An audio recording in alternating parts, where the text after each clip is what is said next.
जय श्री हरिओम। तो स्वागत है आपका हमारे चैनल आत्मा के सफर में। देखिए, किस प्रकार भगवान के नाम ने मेरा जीवन सफल कर दिया। अर्थात आज के इस वीडियो में मैं आपको कुछ ऐसी सच्चाई बताने जा रहा हूँ। तो लगभग लगभग प्रत्येक को पता तो होगी, लेकिन गहराई से थोड़ा बताता हूँ कि क्या परिवर्तन हुआ विशेषकर जीवन में और क्या चीज मिली है। देखिए, वास्तविकता से जो जिस क्षेत्र की बात करेंगे वो है कि आध्यात्मिक क्षेत्र में क्या उन्नति हुई, है ना? आध्यात्मिक क्षेत्र में आपको क्या मिला, जिससे कि मेरे जीवन में जो छोटे-मोटे जितने भी बदलाव हुए, उस चीज़ के बारे में मैं आपको वो परिवर्तन मैं बता दूँगा, बिल्कुल सरल और सीधी बात में। देखिए, शुरुआती रूप से काफ़ी जगह तक घुमा-फिरा, इधर-उधर भटके। वास्तविक रूप से ये होता है, चारों तरफ जाना पड़ता है। जगह-जगह शुरुआती रूप में यही होता है कि आप किसी विशेषकर एक इच्छा को आधार बना लेते हैं। फिर उस इच्छा को आधार बना के आप प्रत्येक न संत महात्माओं के, प्रत्येक भगवान के माथा टेकते हैं, उनसे प्रणाम करते हैं, विनती करते हैं, उस माँग को रखते हैं वो पूरी हो जाए इसलिए। ये होता है, सबके साथ होता है, मेरे साथ भी ऐसा हुआ। लेकिन जब तक ये भटकाव चलता रहा ऐसे उधर-उधर इधर-उधर। मगर विशेष थे किसी न किसी शक्ति की कृपा थी मुझ पर। किसी न किसी शक्ति की तो विशेषकर कृपा थी, जिससे कि मुझको गुरुजन प्राप्त हो गए। देखिए, गुरुजन प्राप्त होने के पश्चात वहाँ से थोड़ा-सा जीवन परिवर्तन हुआ।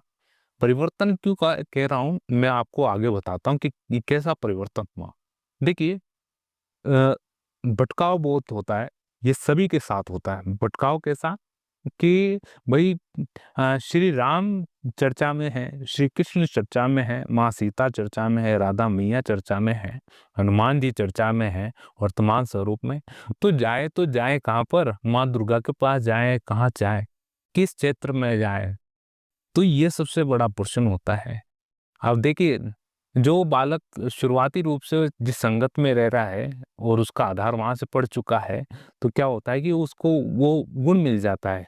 जैसे वो प्रभु हनुमान जी की पूजा करता है, श्री राम भक्त हनुमान जी की, तो उसमें वह गुण आने लग जाते हैं, है ना? वही गुण आते हैं, वही उसी क्षेत्र में जाना पसंद करता है और उन्हीं के गुण वो प्रॉपर तरीके से फॉलो करने लग जाता है। कैसे? जैसे कि भई, थोड़ा-सा हष्ट-पुष्ट हो रहना, अच्छा भोजन करना, ब्रह्मचर्य का पालन करना और प्रभु हनुमान जी की, श्री राम जी की पूजा करना, ये गुण आ जाता है। सात्विक रूप से ये मिलता है गुण, जिसकी आप आराधना करते हो, वो उसके गुण आपके अंदर आते हैं। तो ये होता है। अब देखिए, अब विशेषकर बात यही है कि आपका जो आधार है वो कब परिपक्व होता है? वो जब भी परिपक्व होगा, तब आपको विशेष रूप से वो आधार पक्का और मजबूत ठोस मिल जाएगा एक तरह से। अब ठोस आधार कब मिलता है? देखिए, ठोस आधार तो देखिए, अगर गुरु कृपा हो जाए जब, तो विशेष मिल ही जाता है। अगर गुरु मिल जाए, ये भगवान की कृपा के ऊपर होता है कि गुरु संत मिलना भगवान की कृपा पे होता है। कोई पूर्व जन्म का बहुत ही बड़ा पुण्य आपका हो गया हो, बहुत ही बड़ा आपने कल्याण का कार्य कर दिया हो लोगों के लिए, तो ये कार्य भी सफल हो जाता है। तो कैसे कि ये तभी होगा, तब आप बिल्कुल आपके भीतर किसी प्रकार की इच्छा नहीं होगी। केवल और केवल प्रभु भक्ति आप माँगेंगे, तब ये सफल हो जाता है कहीं न कहीं से। और आपकी भूख बढ़ जाती है कुल मिला के, कि आपकी थोड़ी भूख बढ़ जाती है परमात्मा की तरफ। तब जाके आपको लगता है कि हाँ, इस क्षेत्र में जाना है। तो भगवान भी समझ जाते हैं, परमात्मा ईश्वरीय शक्तियाँ समझती है कि अब ये भई इस स्थान तक पहुँच गया, इसको आगे जाने के लिए कुछ ना कुछ भई पैर रखने के लिए एक स्थान चाहिए। कहीं न कहीं स्थान चाहिए, पैर रखने के लिए, आगे कदम रखने के लिए कोई ठोस स्थान चाहिए, जहाँ से ये सल सरल रूप से आगे बढ़ सके। देखिए, वो स्थान का मतलब आधार वो आधार आपके गुरु बन जाते हैं, उनकी वाणी बन जाती है। मेरे जीवन में संत वाणी, गुरु वाणी बहुत कार्य कार्य किए और वास्तविक रूप से मैं अपनी बताता हूँ। मुझको एक वो शब्द मिल गया, यानी एक नाम मिल गया। गुरु मंत्र मिल गया, जिसको गुरु मंत्र बोलते हैं, श्री श्री गुरुदेव भगवान की कृपा से असीम कृपा रही कि मुझको ये मिला वास्तविक रूप से, वरना मैं आज भी इधर उधर ही भटकता फिरता। कभी राम का नाम लिखना हो रहा है, कभी नारायण लिखना हो रहा है, कभी श्री कृष्ण लिख रहे हैं, है ना, तो लिख रहे हैं, लिखे जा रहे हैं, फिर कुछ दिनों पश्चात और नाम लिख रहे हैं, तो ये चलता रह रहा था। अंत समय में हालांकि कुछ समय आगे बढ़ने के पश्चात ये परिवर्तन हो गया। फिर ठोस चीज मिलते कि अब ये एक तरह से ये हो गया कि आपने एक गजेटेड ऑफिसर के अटेस्ट करवा लिए कि ये नाम परिपक्व है, इस पर आप उनके सील और हस्ताक्षर हो गए। अब कुछ नहीं, अब कहीं भटकना नहीं है ना, कि अब कहीं भटकना नहीं, केवल और केवल इस स्थान पर चलना है। तो ये सबसे बड़ा आपके जीवन में होता है कि आपको कोई महापुरुष अर्थात महान संत संत भगवान गुरुदेव भगवान आपको लिख के देते हैं, आपके कानों में पुकार करते हैं, आवाज देते हैं, ये चीज है। वो एक प्रकार से इस आध्यात्मिक क्षेत्र में एक बहुत बड़े अधिकारी उनके हस्ताक्षर स्वरूप ही है मान के। तो ये चीज आपके बहुत काम आती है आगे चल के। अब देखिए, अब कुछ नहीं करना, अब नहीं, ना तो राम राम, ना तो श्याम श्याम, ना कृष्ण।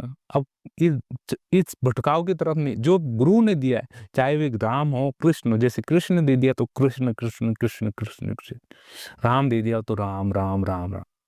आपका भटकाव खत्म होगा। सर्वप्रथम ये चीज होना बहुत आवश्यक है।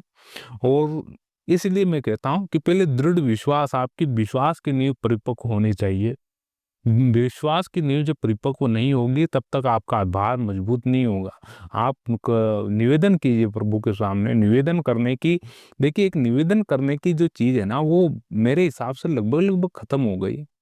अब जैसे कि भगवान से भी कुछ चीज मांगनी हो ना, तो अधिकार स्वरूप मांगते, ये चाहिए मुझको, ये चाहिए। देखिए अधिकार स्वरूप कौन मांगते? बच्चे पूर्ण रूप से सामने वाले को अपना पिता मानते, बुजुर्ग मानते। तो आप तो बिल्कुल क्या उनके अनुरूप किसी प्रकार का ना तो कोई कार्य कर रहे हैं, ना किसी की बात। कुछ तो चीज होनी चाहिए ना कि हाँ ये चीज का हम अनुपालन कर रहे हैं, तो ये वास्तविक रूप से ये चीज होनी चाहिए हमारी।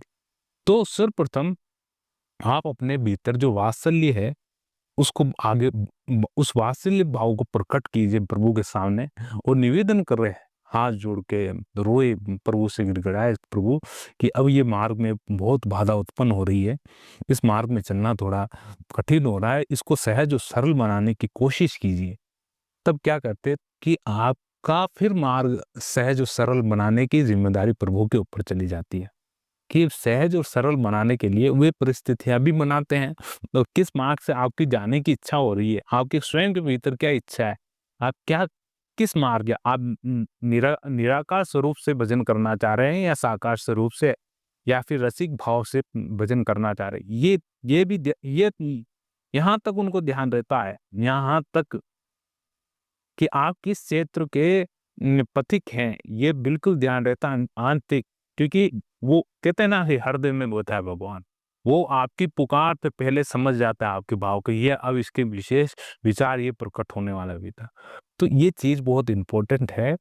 इसलिए कहा जाता है कि बेहृदय भाव में विचार शुद्ध होना आवश्यक है, क्योंकि वहां पर परमात्मा का निवास स्थान है। तो ये चीज आपको विशेषकर ध्यान रखनी है। और देखिए इसके मेरा जीवन कैसे बदल गया, मुझको आधार मिल गया। सर्वप्रथम मुझको आधार मिल गया, अब मुझको कहीं भटकने की नहीं। कि मैंने कहते हैं ना कि दो पात के बीच में जो भी आता है वो पिसता ही पिसता, ये संसार का नियम है। चक्की के दो पात के बीच में जो भी आएगा वो पिसेगा पिसेगा।